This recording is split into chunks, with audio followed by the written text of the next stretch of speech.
Hello नमस्कार दोस्तों, स्वागत है आपका जीएम ऑनलाइन सेशन के यूट्यूब चैनल पर। आइए आज हम देखने वाले हैं सिंधु सभ्यता। सिंधु सभ्यता मतलब इतिहास का यहाँ से शुरू होती है। सिंधु सभ्यता से क्या क्या क्वेश्चन बन सकते हैं, इसको हम इन पॉइंटों के आधार पे हम क्वेश्चनों को रिपीट करेंगे। ठीक है, आइए देखते हैं। तो सिंधु सभ्यता, सबसे पहले हम ये देखते हैं कि सिंधु सभ्यता जो है ये कहाँ से शुरू होती है। 2500 बीसी से 1750 बीसी तक। ठीक है ना, सिंधु सभ्यता। एक बात और, सिंधु सभ्यता को सिंधु सभ्यता किसने कहा? तो ये कहा जॉन मार्शल ने। ठीक है ना, आप चाहें तो पॉइंट नोट करते जाना, हम बताते जा रहे हैं। इतने ये बोर्ड में जितने सारे पॉइंट लिखे हैं, प्रत्येक पॉइंट अपने आप में एक प्रश्न है। ठीक है ना, और ये सिंधु घाटी सभ्यता से सिंधु सभ्यता से एक दो चार प्रश्न तो बन ही जाते हैं। ठीक है ना, चलिए फिर से देखते हैं। सिंधु सभ्यता को सबसे पहले सिंधु सभ्यता किसने कहा? ठीक है ना, तो ये कहा है किसने? जॉन मार्शल ने। ठीक है, ये क्वेश्चन हो गया। ठीक है, अब देखें, यदि सिंधु सभ्यता के तहत सिंधु सभ्यता में ये पहला शहर जो खोजा गया था वो था हड़प्पा। ठीक है ना, एक तो अब इसमें कंफ्यूज मत होना, एक हड़प्पा शहर खोजा गया है और एक हड़प्पा सभ्यता भी बोला गया है। ठीक है ना, तो यदि हम हड़प्पा की खोज की बात करें तो ये हड़प्पा जो है इसकी खोज किसने की? तो ये की है दयाराम साहनी ने। ठीक है, और ये कौन से सन में की थी? तो 1921 में इन्होंने क्या की थी? इसकी हड़प्पा शहर की खोज की थी। ठीक है, ये हड़प्पा जो है ये कहाँ पर है? ये है आपका रावी नदी के किनारे। ठीक है, और हड़प्पा सभ्यता है जो, हड़प्पा एक तो शहर हो गया। ठीक है, और एक हड़प्पा सभ्यता है। हड़प्पा को हड़प्पा सभ्यता भी बोलते हैं। ठीक है, यदि इनमें दोनों में कंफ्यूज मत होना, एक तो हड़प्पा शहर खोजा गया, ठीक है, और एक उसको हड़प्पा सभ्यता भी बोला गया। ठीक है, तो हड़प्पा को हड़प्पा सभ्यता भी कहते हैं। ठीक है, और यदि हम इनमें देखें कि हड़प्पा से और हड़प्पा सभ्यता से हमें क्या क्या दो चीजें मिली हैं। एक तो हमें हड़प्पा सभ्यता से बहुत बड़ा स्नानागार मिला है। ठीक है, ये भी आप पॉइंट नोट कर लेना। ठीक है, और एक हड़प्पा शहर से हमको क्या मिला है? अन्नागार। ठीक है, ये पॉइंट भी आप चाहो तो नोट कर लेना। ठीक है, अब देखते हैं जो हड़प्पा सभ्यता के जो लोग थे वो लोग क्या करते थे, किस प्रकार की उनकी शैली थी, रहन सहन, कैसी व्यवस्थाओं में रहते थे वो लोग। ठीक है ना, तो ये देखें उनकी जो रहने की व्यवस्था थी वो नगरीय सभ्यता थी। ठीक है ना, नगरीय सभ्यता मतलब वो नगर नियोजन में ज्यादा टाइम व्यतीत करते थे। नगर नियोजन में ज्यादा मतलब टाउन प्लानिंग, इसका इंग्लिश मीनिंग क्या हुआ? Town planning. कहने का मतलब नगरीय सभ्यता। ठीक है ना, नगरीय सभ्यता जो है, नगरीय सभ्यता एक कैसी थी? ये इनके घर मकान रहते थे। ठीक है ना, वो हमेशा कैसे रहते थे? त्रिभुजाकार।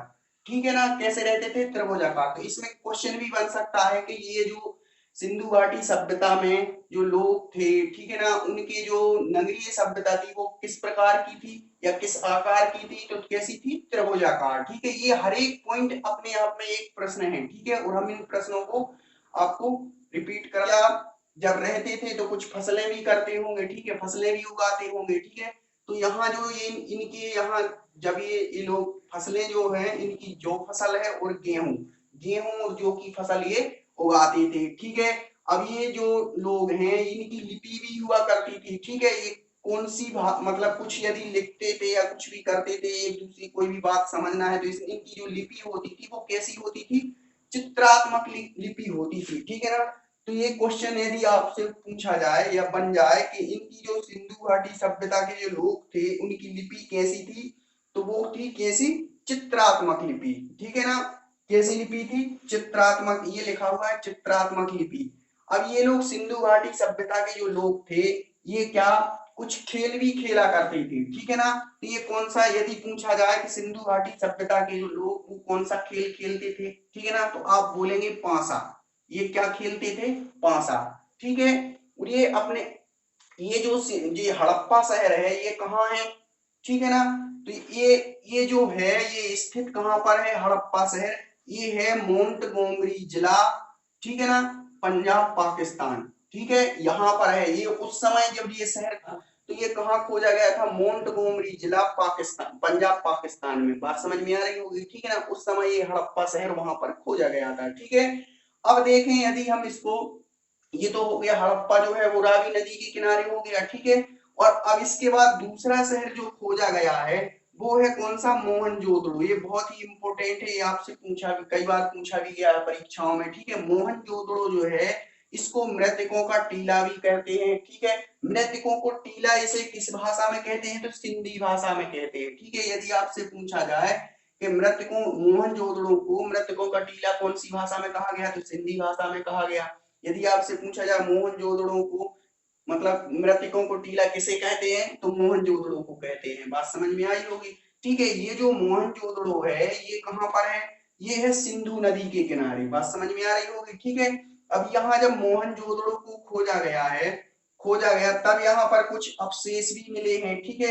यदि हम इनकी अवशेष की हम बाद में बात करेंगे, पहले मोहनजोदड़ो की यदि हम खोज की बात करें तो इनकी खोज किसने की थी? आर.डी. बनर्जी, ठीक है ना। ये आर.डी. बनर्जी ने मोहनजोदड़ो की खोज की थी, ठीक है। कब की थी? 1922 में, ठीक है। और यदि हम मोहनजोदड़ो जो शहर है, इस यदि हम यहाँ देखें कि इस शहर में कुछ अवशेष भी, ये शहर के साथ साथ मतलब जो मोहनजोदड़ो की मतलब खोज हुई थी उसके उसके साथ हमें कुछ अवशेष भी मिले हैं।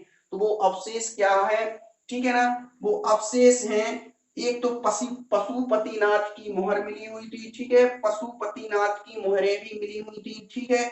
और एक डांसिंग गर्ल की क्या मतलब मोहरें भी मिली हुई थी, ठीक है। और एक कपड़ा मिला हुआ था, जो मतलब कपड़ा बुना हुआ कपड़ा। इससे हमको क्या पता चलता है? ये लोग जो ये जो सिंधु सभ्यता के जो लोग हैं, ठीक है ना, ये कपड़ा भी हाथ से बुना करते थे, ठीक है ना। और हाथ से बुने हुए कपड़ों को पहनते थे, बुने हुए कपड़ा मिला हुआ था, ठीक है। अब यदि हम देखें इसमें, ये किसी की शायद इसकी यहाँ देखें तो ये मातृ देवी के उपासक हुआ करते थे, ठीक है। किसके उपासक हुआ करते थे? मातृ देवी के उपासक हुआ करते थे। और यहाँ जो सिंधु सभ्यता में जो है वो महिला प्रधान होती है, ठीक है ना। यहाँ क्या होती है? यदि पूछ लिया जाए कि सिंधु सभ्यता में किसको प्रधानता दी गई है, तो महिला को प्रधानता दी गई है। बात समझ में आ रही होगी। अब यहाँ इतने सारे पॉइंट हमने सारे क्लियर कर दिए हुए हैं, ठीक है। हर एक पॉइंट अपने आप में एक प्रश्न है। और ये सिंधु घाटी सभ्यता से अधिकतर मतलब प्रश्न, इतिहास से यदि प्रश्न बनते, यदि सिंधु घाटी सभ्यता से प्रश्न बनता तो इन्हीं पॉइंटों पे से प्रश्न बनेगा। बात समझ में आ रही होगी। अब यदि हम इन ये हड़प्पा और मोहनजोदड़ो को एक मतलब इतिहासकार है, ये इतिहासकार है स्टुअर्ट फिगर्ट, ठीक है। इनके अनुसार इन दोनों को क्या बोला गया है? ट्विंस कैपिटल बोला गया है, ठीक है ना। बात समझ में आ रही होगी। तो यदि आपसे क्वेश्चन पूछ लिया जाए कि ट्विंस कैपिटल किसे कहते हैं, ठीक है। ये ट्विंस कैपिटल, मोहनजोदड़ो और हड़प्पा को ट्विंस कैपिटल किसने कहा, ठीक है ना। तो इनका नाम क्या है? स्टुअर्ट फिगर्ट, ठीक है ना। इन्होंने क्या कहा है? इन दोनों शहरों को क्या कहा है? ट्विंस कैपिटल कहा है, ठीक है। इसके बाद आते हैं हम, अब जो दूसरा शहर मिला है वो क्या था? कालीबंगन, ठीक है। कालीबंगन जो शहर है वो कहाँ पड़ता है? राजस्थान, राजस्थान में पड़ता है, ठीक है। राजस्थान में मिला हुआ था ये जो कालीबंगन शहर है, ये राजस्थान में मिला हुआ था। ये किस नदी के किनारे है? ठीक है, ये किस नदी के किनारे है? तो ये है घग्गर नदी के किनारे। बात समझ में आ रही होगी, ठीक है ना। अब देखो जब ये कालीबंगन शहर खोजा गया, ठीक है, कालीबंगन खोजा गया तो इसमें कुछ अवशेष मिले जिसमें चूड़ियों का बॉक्स मिला। बात समझ में आ रही होगी, चूड़ियों का बॉक्स मिला। तो हमें इससे क्या पता चलता है कि मतलब सिंधु सभ्यता के लोग, सिंधु सभ्यता के जो लोग हैं उनमें जो महिलाएं थी वो, यानी सिंधु सभ्यता में भी जो महिलाएं थी वो चूड़ियां पहनती थी। बात समझ में आ रही होगी। तो यहाँ चूड़ियों का बॉक्स भी मिला, ठीक है ना। और यदि यहाँ देखो अगला है ये घोड़ा, घोड़ा का उपयोग, मतलब ये लोग यहाँ से मतलब कहीं जाने के लिए ये लोग क्या करते थे? घोड़े का उपयोग करते थे, क्योंकि इनके पास कोई यातायात के साधन तो होते नहीं थे, ठीक है ना। तो ये घोड़े का उपयोग करते थे, ठीक है। मगर ये लोग, ये सिंधु सभ्यता के जो लोग हैं ये लोहे का उपयोग नहीं जानते थे, ठीक है। ये मतलब उस समय पे लोहा इनके समय पे था ही नहीं। बात समझ में आ रही है? था मतलब लोहे का उपयोग नहीं जानते थे, ठीक है। अब यदि हम ये बात करें कि ये लोग व्यापार भी करते थे, ठीक है, क्या करते थे, व्यापार करते थे, तो व्यापार में इनके पास जो चीज आवश्यकता से अधिक हुआ करती थी, ठीक है ना, तो ये लोग क्या कर देते थे, व्यापार करके उसको बेच देते थे। वे किससे किसे बेचते थे, ये व्यापार करते थे किससे, में मेसोपोटामिया, ठीक है, मेसोपोटामिया को, जो आज की डेट में इसको क्या बोलते हैं, इराक।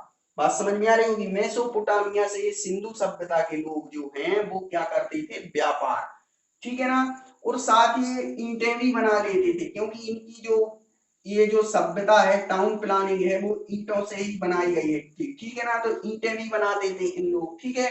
अब देखें यदि हम यहाँ जो घोड़ा, ये जो घोड़े घोड़े का इन लोग उपयोग करते हैं, ठीक है, तो ये जो घोड़ा है, ये घोड़े का साक्ष्य कहाँ से मिला हुआ है, तो गुजरात में एक शहर है सूतकागंडोर, ठीक है, ये गुजरात में एक जगह है सूतकागंडोर, वहां से घोड़े के साक्ष्य मिले हुए हैं। बात समझ में आ रही होगी, ठीक है।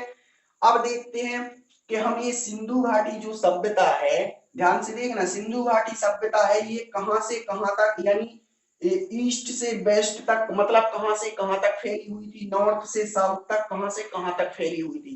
तो सबसे पहले देखते हैं उत्तर में, मतलब नॉर्थ में ये मांडा करके एक जगह है, ठीक है, मांडा करके एक जगह है जो चिनाब नदी के किनारे है, जम्मू कश्मीर में पड़ती है। यहाँ उत्तर से लेकर के ये सिंधु घाटी सभ्यता कहाँ कहां तक फैली हुई थी, दायमाबाद तक, ठीक है, दायमाबाद कहाँ पड़ता है, महाराष्ट्र में, जो प्रवरा नदी के किनारे है। बात समझ में आ रही होगी, ठीक है ना। अब यदि हम देखें ये वेस्ट में, वेस्ट मतलब पश्चिम में कहां तक फैली हुई थी सिंधु सिंधु सभ्यता, ठीक है, सिंधु सभ्यता फैली हुई थी सुतकाविंदोर, ठीक है, सुतकाविंदोर जो यहाँ हमने बताया, ये गुजरात में एक जगह है, गुजरात में, वहां वहां तक फैली हुई थी सुतकाविंदोर, मतलब ये कहां पर है, ये दासक नदी के किनारे। बात समझ में आ रही होगी, ठीक है। और यदि हम इसमें इसकी पूर्व में बात करें कि पूर्व में कहां तक फैली हुई थी, तो ये फैली हुई थी आलमगीरपुर तक, ठीक है, आलमगीरपुर, ठीक है, आलमगीरपुर जो है वो कहां तक है, किस नदी के किनारे है, हिंडन नदी के किनारे, ठीक है। बात समझ में आ रही होगी। अब यदि यहाँ जितने भी पॉइंट लिखे हुए हैं अपने आप में, एक प्रत्येक पॉइंट अपने आप में यहाँ प्रश्न है, ठीक है ना, तो हमें उम्मीद है कि आप प्रत्येक पॉइंट आप बहुत ही अच्छे से आप समझ गए होंगे। नहीं समझे तो एक बार और वीडियो को रिपीट करें और देखें, ठीक है ना, तो प्रत्येक पॉइंट आपको समझ में आ जाएगा, और प्रत्येक पॉइंट अपने आप में एक प्रश्न है, ठीक। यदि सिंधु सभ्यता से यदि आपके पेपर में प्रतियोगी परीक्षा में कोई क्वेश्चन बनता है, तो मतलब इन्हीं में से, अधिकतर इन्हीं में से बनता है, हो सकता है इन्हीं में से पूछ लिए वो, ठीक है ना, अधिकतर प्रश्न इसी में से बनते हैं। बात समझ में आ रही होगी, ठीक है। और भी बहुत सारी बात है, मगर वो अपन को परीक्षा की दृष्टि से पढ़ना है, ठीक है। चलिए, थैंक यू।